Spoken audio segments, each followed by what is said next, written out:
बिस्मिल्लाहिर्रहमानिर्रहीम। ये है मेरा नाम इम्तियाज़ है और हमारा ये आज का fourth year class fine arts से रिलेटेड लेक्चर नंबर 9 है, जो कि रिनाइसेंस चैप्टर का थर्ड आर्टिस्ट आज हम पढ़ना स्टार्ट करेंगे, Giotto di Bondone art works. Giotto di Bondone कौन था? जियोटो डी बॉन्डोन यहाँ की फेमस आर्ट वर्क का स्टाइल कैसा था, उसका स्टाइल ऑफ वर्क कैसा था, और उस सारे काम में उसकी approach according to as an artist क्या थी, ये हमारा आज का एक बहुत बड़ा फैक्टर है। हम आज सिर्फ एक ही पेंटिंग पर बात करने वाले हैं। The name of the painting is the lamentation of the Christ. उसकी सबसे बड़ी वजह ये है कि इटसेल्फ उसका इनफॉर्मल एनालिसिस और साथ में उसका इंटरप्रिटेशन, तो what do you see in that painting, it is one of the most important things जो आज हम डिस्कस करने वाले हैं। आपकी स्क्रीन पर आपको सामने नजर आ रहा होगा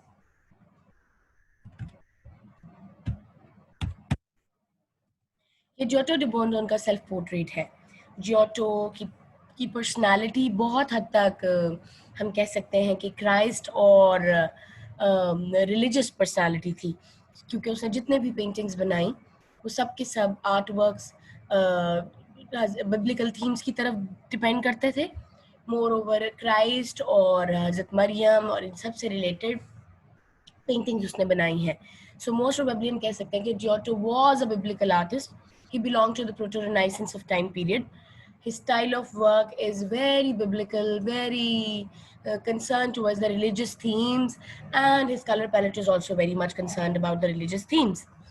Most importantly, Giotto di Bondone was an Italian painter. वो फ्लोरेंस से ताल्लुक रखता था और लेट मिडल एजेस का पेंटर है. He worked during Gothic Proto-Renaissance period. Notable works हमें स्क्रोवेगनी चैपल फ्रेस्कोज मिलते हैं. हम कह सकते हैं कि वो जितनी भी पेंटिंग्स या फ्रेस्को बनाता था उसमें बहुत हद तक मेजर काम उसका फ्रेस्को बेस्ड है. उसने 18 जनवरी 1337 को 70 इयर्स की एज में उसकी डेथ हुई थी, फ्लोरेंस में ही. पेंटिंग्स और आर्किटेक्चर के लिए उसको माना जाता है और प्रोटो रिनाइसेंस से उसका ताल्लुक है, जैसा कि मैंने आपको अभी पहले बताया है. सब्जेक्ट मैटर, क्योंकि सबसे एक इम्पॉर्टेंट चीज़ है. जियोटो डी बॉन्डोन के ह्यूमन बींग्स एक्सक्लूसिवली उसका जो सब्जेक्ट मैटर था वो डेडिकेटेड थे क्रिश्चियन ड्रामा और सेक्रीफाइस और रिडेम्पशन की तरफ. हम कह सकते हैं कि आपको ग्रेट क्रिश्चियन ड्रामा मिलेगा अगर आप कहें कि जियोटो डी बॉन्डोन के काम को देखा जाए तो. सेकेंडली, उसके फ्रेस्कोज में एम्फोसिस था ड्रामेटिक मूवमेंट्स और उनकी सिचुएशन के ऊपर. आप जो पेंटिंग आज हम पढ़ने वाले हैं, you will very much understand there were concerns about the dress. There was very much keen observation about the background. There was it was really interested about the least interested about the background. He is more interested about the dramatic movement and that situation he wanted to paint. उसकी the inner reality of the human emotion is intensified through crucial gestures and glances. certain तरीके के gestures को paint किया गया था जो उस चीज की इम्पोर्टेंस, उस वाक्य के अंदर उसकी क्रूशियलिटी और उसकी इंटेंसिटी को पेंट करने की कोशिश की गई. एक्सप्रेशंस कपड़ों और जेस्चर्स के थ्रू. हम कह सकते हैं जैसे आपकी स्क्रीन पर सामने आपको the lamentation of the Christ नाम की पेंटिंग नजर आ रही है. बैकग्राउंड बहुत स्लो सा है, बहुत शटल सा, ब्लू कलर के कलर्स हैं, लेकिन फ्रंट पे यू कैन सी हजरत ईसा को उनकी सलीब से उतार लिया गया है और हजरत मरियम की गोद में वो लेटे हुए हैं, और बाकी जो लोग हैं जो उनके हम नवा हैं, उनके पोस्टलीज हैं और बल्कि फरिश्ते हैं, वो मोन कर रहे हैं, they are weeping for him, और वो रो रहे हैं. और ये बड़ा मोर्निंग सीन है कि जिस वक्त हजरत ईसा को सलीब से उतारा गया था. बड़ा हार्ट टचिंग किस्म का एक एलिमेंट है. बेसिक डिटेल्स में the lamentation of the Christ इस पेंटिंग का नाम है, जो 1305 में बनाई थी. आर्टिस्ट थे जियोटो डी बॉन्डोन, जो 1270 से 1337 तक उनका death and born time period है. उनका मीडियम है जी फ्रेस्को, म्यूरल पेंटिंग ये बनी हुई है. ये बिब्लिकल आर्ट के मूवमेंट में आती है, प्रोटो रिनाइसेंस से इसका ताल्लुक है, और ये स्क्रोविगनी एरिना चैपल पडुआ के अंदर मौजूद है. द बेसिक डिस्क्रिप्शन, ये 7x7 इंटू 7.9 नाम का के साइज का फ्रेस्को है, जो कि एरिना चैपल पडुआ में मौजूद है. It was created by Giotto di Bondone and dated 1305 to 1306. The work depicts the lamentation or the mourning of Christ. Basically हज़रत ईसा के ऊपर mourning का जो moment था ये उसको पेंट किया गया है. बैकग्राउंड में आपको काम के अंदर 5 फिगर्स नजर आएंगे जो डेड बॉडी को क्राइस्ट ने के सराउंड करके बैठे हैं हज़रत मरियम के समय. The body of the Christ is held by 3 of the figures. 3 figures ने उस body को पकड़ा हुआ है. 3 women and they wear halos and biblical costumes. The body of the Christ does not touch the ground but is gently held by the 3 women. Christ की body ground को touch नहीं कर रही है और gently जो है तीनों औरतों ने उनको संभाला. There are 2 other figures with their backs towards the viewers. एक 2 आपको और figures भी नजर आ रहे हैं जिनकी back है हमारी तरफ, यानी हम viewers हैं हमारी तरफ. We cannot see into their faces and do not know if they are male or female. हमें उनके कह सकते हैं कि जेस्चर से आइडिया नहीं हो रहा है कि वो मेल हैं या वो फीमेल है. उनकी ड्रेसिंग ऐसी कराई गई है लेकिन उनका हमारी तरफ चेहरा नहीं किया गया. The female figure at the far end of the Christ figure appears to have the attributes of Mary Magdalene. हम कह सकते हैं कि जो फीमेल फिगर है आखिर में मैरी मैडलीन आखिर में ठहरा हुआ क्राइस्ट के फिगर के करीब वो मैरी मैडलीन का है जिनके लाल बाल हैं. Touching the feet of Christ जो कि ईसा के पाँव को टच कर रहा है. The young woman who cradles the head of Christ is most likely Mary. जिन्होंने हजरत मरियम वो है जिन्होंने उनके सर को अपनी गोद में संभाला है. और मिडिल ग्राउंड के अंदर आपको 5 व्यूअर फिगर्स नजर आ रहे हैं. At the center of this ground is a young man who bears the iconographic symbols of Saint John. Centre में एक यंग लड़का खड़ा हुआ है या एक यंग आदमी ठहरा है जो कि आइकोनोग्राफिक सिंबल्स जाते हैं सेंट जॉन की तरफ. His hair is cut short into a page boy. He has a halo similar to the 3 women in the foreground who hold the body of the Christ, and his clean shaven giving a very youthful appearance. आपके बाल कटे हुए हैं, cut short है, pageant boy वाला आपका एक posture है. तीनों औरतों ने हेलो लगा हुआ है उनके सरों के ऊपर. फोरग्राउंड के अंदर वो बॉडी ऑफ द क्राइस्ट के साथ ठहरी है.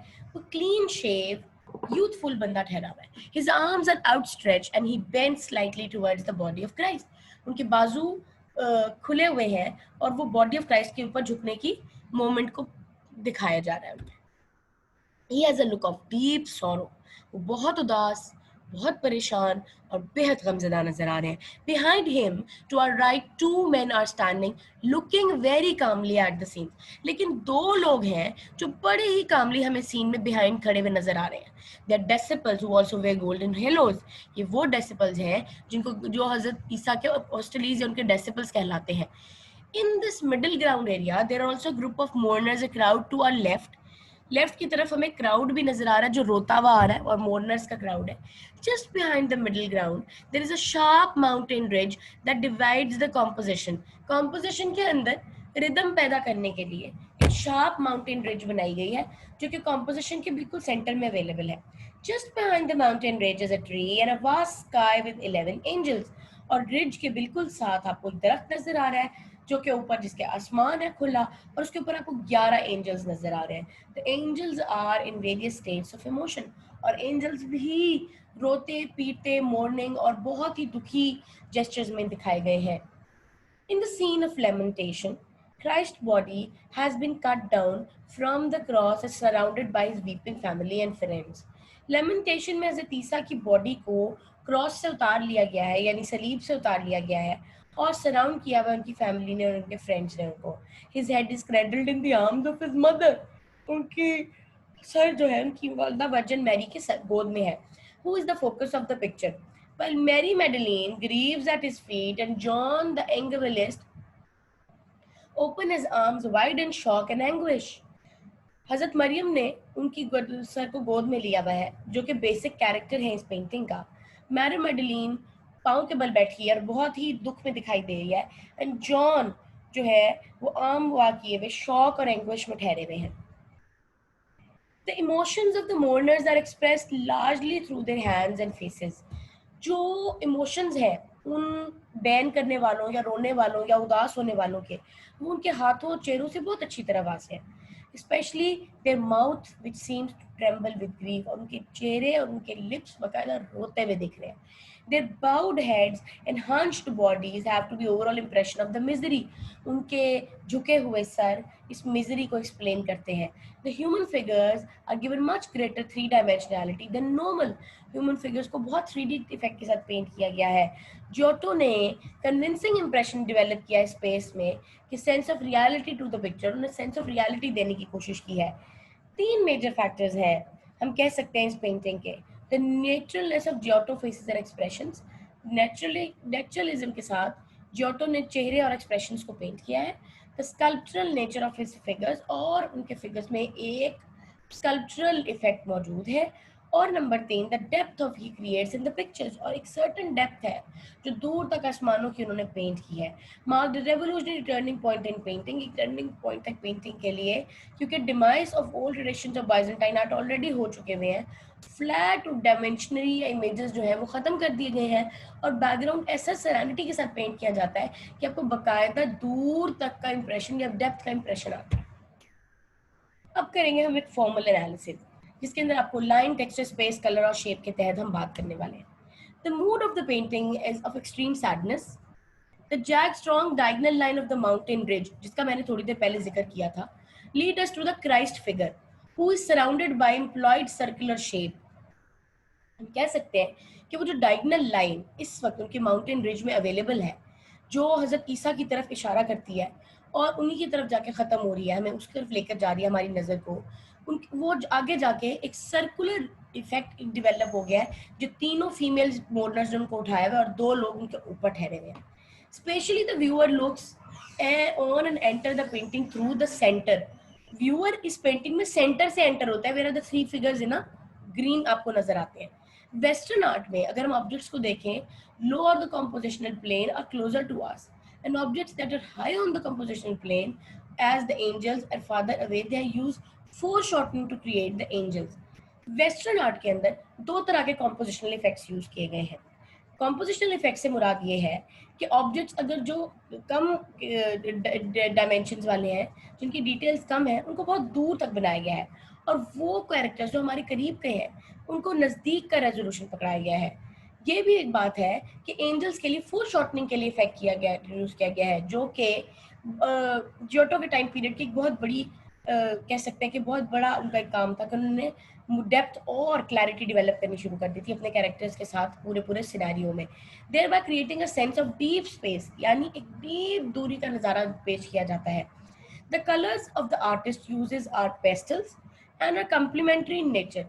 पेस्टल टेंट्स इस्तेमाल किए गए हैं, कम्प्लीमेंट्री कलर फॉर्म यूज की गई है, सेंस ऑफ मूवमेंट है. पिक्टोरियल प्लेन में the textures of the clothing appear soft. कपड़ों का टेक्सचर बड़ा ही सॉफ्ट बनाया गया है, स्मूथ बनाया गया है, और कंट्रास्टिंग रफ बम्पी रॉक्स जो है उनको सराउंड करके ठहरी हुई है. अब आते हैं हम इंटरप्रिटेशन की तरफ. Giotto has opened the door into a new style that will be known as the early Renaissance painting. हम कह सकते हैं कि जियोटो के काम को हम अगर अर्ली Renaissance painting के टाइम पीरियड का दरवाजा कहें तो ये गलत नहीं होगा. He creates a world that is voluminous, three-dimensional and symbolic. उसने 3 मेजर फैक्टर्स अपनी पेंटिंग में डेवलप किए थे. पहली बात, वॉल्यूमिनस पेंटिंग से आपको हर कैरेक्टर का सेपरेट वॉल्यूम फील होता है. वो कुछ चिपका हुआ दीवार के साथ एक 2D कैरेक्टर नहीं, 3D कैरेक्टर महसूस होता है. बाकायदा सांस लेते हुए इंसान महसूस होते हैं, बाकायदा फीलिंग्स वाले नेचुरल इंसान महसूस होते हैं. 3 डायमेंशनैलिटी डेवलप की गई, यानी 3D कॉन्सेप्ट डेवलप किया गया फिगर्स के अंदर, और सिंबॉलिज्म बहुत ज्यादा नजर आ रहा है. The figures in the foreground are clearly human. Foreground के तमाम फिगर्स जो हैं वो आपको ह्यूमन बीइंग्स नजर आ रहे हैं. This understanding and appreciation of human form is expressed through free flowing clothing. आप कह सकते हैं कि अगर आप अप्रिसिएट करें ह्यूमन फॉर्म्स को, तो फ्री फ्लोइंग क्लोथिंग इस्तेमाल की गई है वॉल्यूमिनस बॉडीज के साथ. There is a clear distinction between human form and angelic saintly counter parts.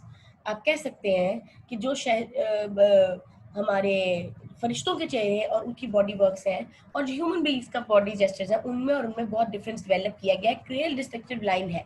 More over he is revealing his skill as an artist, और उन्होंने एज एन आर्टिस्ट अपने काम को रिवील किया है. And he wants to be remembered for his work, and he wanted to be remembered for his work. The angelic host are individuals. each conveying their sense of grief in the tragedy they see but not physically a part of. कह सकते हैं कि हर फरिश्ता आपको अलग अलग individually इस मसले से कनेक्टेड नजर आता है कि इतनी बड़ी बात हो गई है कि हज़रत ईसा को सलीब पे लटका कर जिंदा संसार कर दिया गया, लेकिन उसके बावजूद फिजिकली ये तमाम इंडिविजुअल्स और एंजल्स इस एलिमेंट और इस वाक़ये का पार्ट नजर आते हैं. Heaven and earth are joined in the mourning of Savior, but separated spiritually. Even heaven और earth, जमीन भी है, वो बकायदा इसके अंदर रोते हुए दिखाए गए हैं. A wall defines heavenly from earthly. एक ऐसी दीवार डेवलप की गई है जो earthly और heavenly characters के दरमियान में आती है. The body of Christ is elevated from the earth. और हजरत ईसा की जो बॉडी है उसको जमीन से संभाल लिया गया था. The tree of knowledge stands firmly as a symbol of original sin. आप कह सकते हैं कि वो जो एक दीवार थी, जो भी हमने एक पहली पहाड़ी देखी है, वो बेसिकली अर्थ और हेवन के दरमियान की एक दीवार डाली गई है. जो क्राइस्ट की बॉडी है वो प्रोटेक्ट की गई है जमीन से. And the true knowledge stands for a symbol of original sin. हम कह सकते हैं कि ओरिजिनल सिन का मकसद था. The disciples look on calmly with the peace that goes beyond any human understanding. हमें समझ ये नहीं आ रहा असल में कि डिसिपल्स के चेहरे पे इतना सुकून क्यों है, जो कि किसी भी ह्यूमन अंडरस्टैंडिंग के लिए बहुत मुश्किल है. This fresco served as a palette for Giotto. Giotto के लिए ये एक जो फ्रेस्को पेंटिंग है, ये एक बहुत बड़ा सरफेस थी to express the new views of painting and as a religious symbol के तौर पर इन पेंटिंग्स को बनाया गया है. ये भी कह सकते हैं the Arena Chapel would host the event of the life of Christ birth, कि अरीना चैपल में ही हजरत ईसा जब वापस आएंगे तो वहीं पर मौजूद होंगे. The death and resurrection through the painted frescoes. हम कह सकते हैं कि अरीना चैपल में ही हजरत ईसा की क्राइस्ट की बर्थ, उनकी डेथ और उनकी लाइफ को अच्छी तरह से सेलिब्रेट किया गया है. अब बात करते हैं स्क्रोवेगनी अरीना चैपल के बारे में. द स्क्रोवेगनी अरीना चैपल के अंदर 39 सिक्वेंशियल सीन्स को पिक्चराइज किया गया है, जो हज़रत ईसा वर्जिन मैरी की लाइफ और लाइफ ऑफ क्राइस्ट पे बेस करती हैं. हम कह सकते हैं कि ये पूरा चैपल सिर्फ हज़रत मरियम और हज़रत ईसा की लाइफ हिस्ट्री पर बेस्ड करता है. The overall iconographic theme is Christian redemption. Overall Christian redemption का थीम पेंट किया गया है और सिंस को accumulated by Suregni family as a result of their money lending activities. ये चैपल इसलिए डेकोरेट किया गया था कि ये उनके गुनाहों के कफारे के तौर पर मनी लैंडिंग एक्टिविटीज का रिजल्ट था. उन तमाम लोग बुरे काम या और जो भी सिंस करते थे उसके नतीजे में. In addition, the wall around the chapel entrance is decorated with the Last Judgment. हम ये भी देख रहे हैं कि जो वॉल है इस चैपल की वो डेकोरेट की गई थी लास्ट जजमेंट से. मोर इम्पॉर्टेंटली ये पूरा लेमेंटेशन सीन, हजरत ईसा की डेथ सीन और उनके उसके बाद उनके ग्रीवर्स के बारे में पेंट किया गया है. एक माँ के एक्सप्रेशन, जो वर्जिन मैरी के एक्सप्रेशंस पेंट किए गए हैं, वो अपनी मिसाल आप है. और एक कनेक्शन डेवलप हुआ हुआ तमाम कैरेक्टर्स के अंदर. ये कनेक्शन आपको उस पेंटिंग को देखते ही महसूस होना शुरू हो जाता है. वो सब लोग हजरत ईसा जीसस क्राइस्ट की डेथ से कनेक्टेड थे और उस कनेक्शन की वजह से उनके अंदर वो जो एक सेंशुअलिटी और एक खूबसूरती और एक ड्रामेटिज्म पाया जा रहा है इस वक्त की पेंटिंग्स में, वो अपनी मिसाल आप है. आज के लिए बस इतना ही. आज हमने लेमेंटेशन को बहुत फॉर्मल एनालिसिस, इनफॉर्मल एनालिसिस और साथ में इंटरप्रिटेशन के प्रोसेस के तहत देखा है. हम जियोटो डे बॉन्डोन के कल नेक्स्ट आर्ट वर्क के बारे में बात करने वाले हैं. I hope so it would have been very fruitful. Thank you so much. अल्लाह निगहबान.